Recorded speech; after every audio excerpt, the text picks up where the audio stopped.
This is Dan Dix here, reporting for Press for Truth, and as I'm sure you've heard by now, ladies and gentlemen, Canada mourns as the remains of 215 children have been found at an indigenous school, and recently another 751 unmarked graves were found at another residential school. This, of course, begs the question, what answers lie within the religious archives? Well, as we see recently from the CBC here, Catholic group to release all records from BC and Saskatchewan residential schools. And I think when this indeed does happen, folks, when all these records are released, I think the truth is going to come out. And I think the truth may shock a lot of people.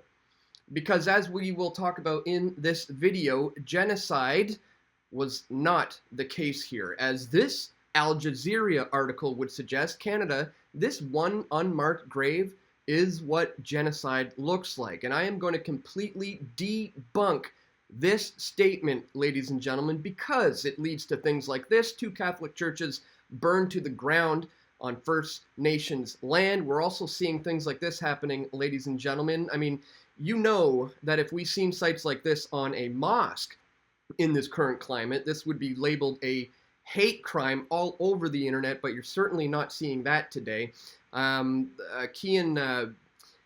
don't know how to pronounce his last name, the guy formerly from Rebel, he just put this out. Trudeau's own father ran residential schools while he was living the elite life in 24th Sussex. This man, on the contrary, is cleaning up a hate crime. The media is mad at one, but not at the other. Ask yourself why that is. And he points out here that the TikTok that this was filmed from, he says this is from the TikTok of whoever filmed that, and it's really no surprise that this guy is going to have a problem with the church. I too am now being attacked simply for posts like this. I put out this little anagram of the Bible, basic instructions before leaving Earth. And then that led to some vicious attacks. Today I had to put this out on my Facebook. It's already happening. I've got people frothing at the mouth, enraged at me for my post about the Bible. They are glued to the news about residential school kids, and they're turning their hatred towards Christians today. We've known about the missing kids for decades. This is not new information, but the MSM coverage of these recent discoveries is clearly adding to the war on Christianity. Islamophobia is not a real issue in Canada, ladies and gentlemen. Christphobia is. And indeed, that's the case. We are seeing this multiplying on huge scales, as I said, as a result of articles and headlines such as this, that we are going to debunk in this video, guys, largely from reading from this article from the Dorchester Review titled From Catton to Kamloops, which absolutely nails it. So we're going to go through that and much more in this video, guys. But before we do, I'd ask that you check us out here at subscribestar.com/press4truth. Here's where you can sign up for a monthly reoccurring contribution. I've currently got 60 subscribers signed up. Thank you so much to everyone who has. Let's try to get that to 65 today, guys. If you're interested in checking that out, please check the links in the description below. All right, guys, so let me start by saying, obviously we know some bad things happened in the 19th and 20th century when it comes to the residential schools and the Catholic Church pretty much essentially running the show there. Yes, bad things that did go down, no doubt about it, but it is nowhere near even close to what the mainstream media is currently trying to condition you to believe, a completely false narrative, such as the idea that this unmarked grave is what genocide looks like. As I said, guys, it's leading to some pretty bad things, churches being burnt down, people flat out attacking Christians today for this, and we really need to get to the bottom of this, guys. So let's just jump right into this fantastic article that really breaks it all down really well. It says here, the location by radar scanning of the remains of an estimated 215 children at the former Kamloops Indian residential school site was another grim image and reminder that much of the experience of Native people in Canadian history has been tragic. Learning more about isolated school grave sites, one can only be saddened at the harsh lot endured by children far from home and by all innocent people who suffered and died from disease in epidemics. But it is, if possible, sadder still to see a grossly distorted and selective narrative taking grip of a large segment of society, one that threatens to empty truth and reconciliation of real meaning or effect. What's he talking about here? Truth or reconciliation? Well, I don't know if you guys realize this, but there was a settlement. Back in 2008, Prime Minister, on behalf of the Government of Canada, delivered a formal apology. This led to the Indian Residential Schools Settlement Agreement. Over $60 million was given, and they eventually formed the Truth and Reconciliation Commission of Canada. So a lot of this was dealt with years ago. But let's continue. Mass unmarked graves have evil connotations, especially in the 20th century. In the forest of Katyn near Smolensk in April of 1943, the German army discovered 8 unmarked graves containing 4,443 bodies of Polish officers, each shot in the back of the head. Soviet propaganda blamed the Germans, and Moscow did not admit responsibility for the murders until 1989, 50 years after Stalin's invasion under the Nazi-Soviet Friendship Treaty of August 1939. Other mass graves have been unearthed in recent times, such as those of 1,200 Jews murdered in German-occupied Belarus, discovered in 2019. Spain's Social Democrats have dug up some 800 mass graves in the past 20 years, doing their best to associate their center-right opponents today with the long-defunct Franco regime. Almost the entire media and social media class in Canada, however, seized on Kamloops as evidence of Canada's Holocaust, as if the children had been deliberately killed or death were the norm rather than the very sad exception.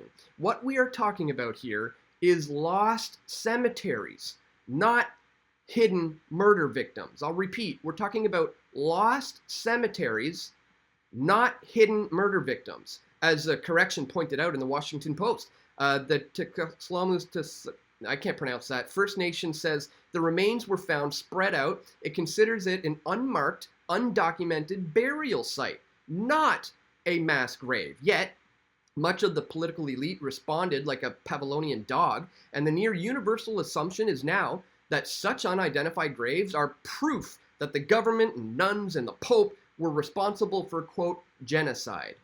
Teachers leading classes online implied that to the children that children had been killed, and this is now the norm in schools. Those Indian children who did somehow manage not to get wiped out by clergymen in the 3 R's are now described as survivors.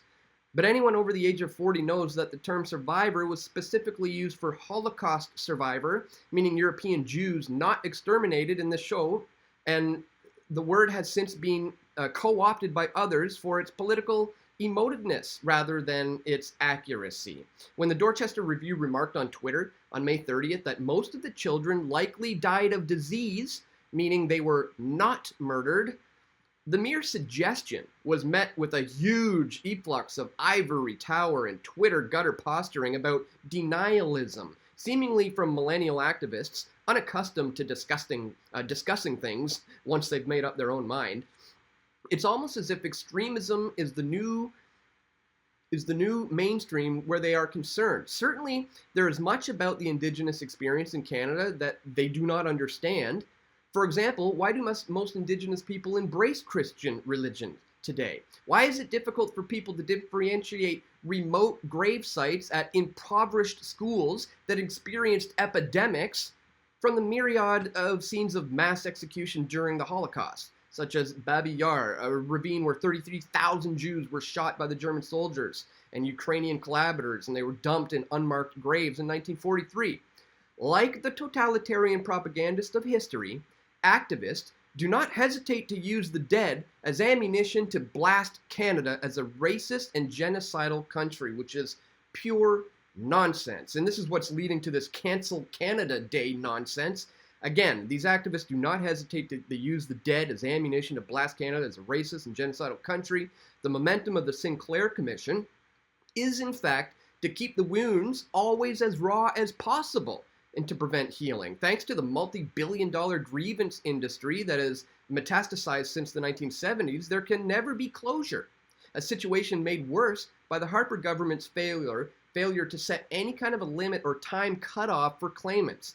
The Sinclair Commission reports are not the last word, but rather a beginning where historians are concerned. We must hope brave researchers will emerge to bring a semblance of balance to the story of these schools, guys.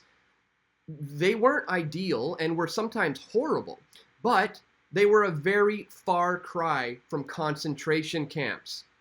It does seem pathetic in hindsight that they were the best method that the Victorian do-gooders could devise, but they put great faith in progress, and the character of the schools changed over time. What was the quality of a typical school operating in 1897, for example? Was it really much the same in 1967? How much do we really know about that? As many successful indigenous, Métis, and Inuit peoples' careers in recent times demonstrate, this is one of the part of the story barely touched on by Sinclair's work. It is erroneous to call the schools compulsory with the aim of forcefully assimilating indigenous youth, as did the BBC, for example. Some were compulsory, others not. Guys, only about 1/3 of Native children in Canada ever attended a residential school, so they couldn't have hardly been compulsory, right? Some teachers then, as now, were motivated by the desire to prepare youth amidst the onslaught of an industrial society and urbanization for a decent career and a good family life. People without education and skills, then as now, are at a disadvantage. There are former students on record who spoke their own languages freely at school, which, again, casts doubt on the cultural genocide narrative. Another ignored aspect is this. What was it like to be a teacher or an administrator? Are there no diaries or letters or memoirs or such records? It's ridiculous to compare organizations of poor oblates to machine gun-toting Einstein-Gruppen Soviet NKVD, and it's equally false and unjust to act as if every single nun or priest or brother or Methodist or minister and his wife was a child abuser or a sex predator. Obviously, no such person should be entrusted with the care of children, though it still happens today. It should be possible also to acknowledge that the Indigenous Renaissance and the resurgence that began with the organization of groups such as the League of Indians in 1919, the Indian Association of Alberta in 1939, the National Indian Brotherhood of 1967, and the fruits of that activity such as the Red Paper of 1970 and so on, were possible thanks in part to residential school education. It'd be interesting to know how many of the 600 plus chiefs of the Assembly of the First Nations today received such an education, and how many were taught alongside non-Indigenous people in urban settings, and how the proportions have changed over time. A sense of proportion is one of the things that is missing. Anthropologist Scott Hamilton's paper, Where Are the Children Buried?, revealed that such lost grave sites exist not because teachers treated bodies as detritus, as Colby Koch wrote, but because bodies need to be buried quickly in remote epidemic conditions, whether one at a time or in large numbers. Some graves may lie unrecognized after the decay and the disappearance of wood grave markers and enclosing graveyard fences, he wrote. The lack of an individual burial for every child, which some have seen they keep calling a basic human right, should be less shocking to people who have witnessed families unable to hold funerals in the recent pandemic. Unmarked shared graves were the norm for the poor for centuries, as in the Irish famine and the Spanish flu. Mass graves were reported in Iran and Brazil last year and Africa during the Ebola outbreaks. Many poor white Canadians were buried in unmarked paupers' graves in the past, though no one likes the idea. Everyone agrees that as many residential school children's remains as possible must be found, the causes of death determined, and their graves again properly honored.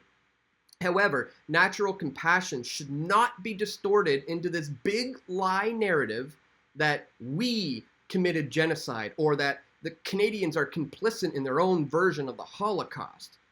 The experience of Native people, in part, is a unique story for good and ill. Despite the anguish and the heartache that the Sinclair Commission actually perpetuates, No one should be entitled to some unique aristocratic victim status in this country, or eventually it will implode. Residential schooling represents neither genocide, nor Holocaust, nor mass murder. There is a vast gulf between Kamloops and Katyn or Babi Yar, and we should not lose sight of that. And thank you for this article coming out from the Dorchester Review, which absolutely nailed it, ladies and gentlemen. You are being misled, you are being deceived by the mainstream media to believe that Canada is systemically racist, that we had a genocide against the indigenous children in the 19th and 20th century, when the truth of the matter is, folks, a lot of these children suffered as a result of tuberculosis, for example. Some of them were already entering the schools with many diseases, and a lot of these mass grave sites are the containment of an epidemic, not the site of some sort of genocide. Guys, please share this video. It's incredibly important that people understand the truth behind this, because, as we said, look what it's leading to, right? Catholic churches being burned, other places being vandalized, and I think this is really just the beginning. It's not gonna slow down from here unless we continue to counter this narrative that is being putting out by the MSM. Guys, if you appreciate my efforts to do so, please click that thumbs up button, share this video, get this one out far and wide, ladies and gentlemen. It's really important that we understand the past. Otherwise, we're going to be doomed to repeat it. Once again, guys, if you appreciate my efforts to bring you all this information, don't forget to check us out at subscribestar.com/pressfortruth. Again, here you can sign up for a monthly recurring amount, $5, $10, $20, whatever you can do is greatly appreciated. Links are located in the description below. And that's all for today, guys. I want to thank you so much for watching. Stay tuned. We're going to have more video reports coming soon. This is Dan Dix reporting for Press for Truth. We all want truth.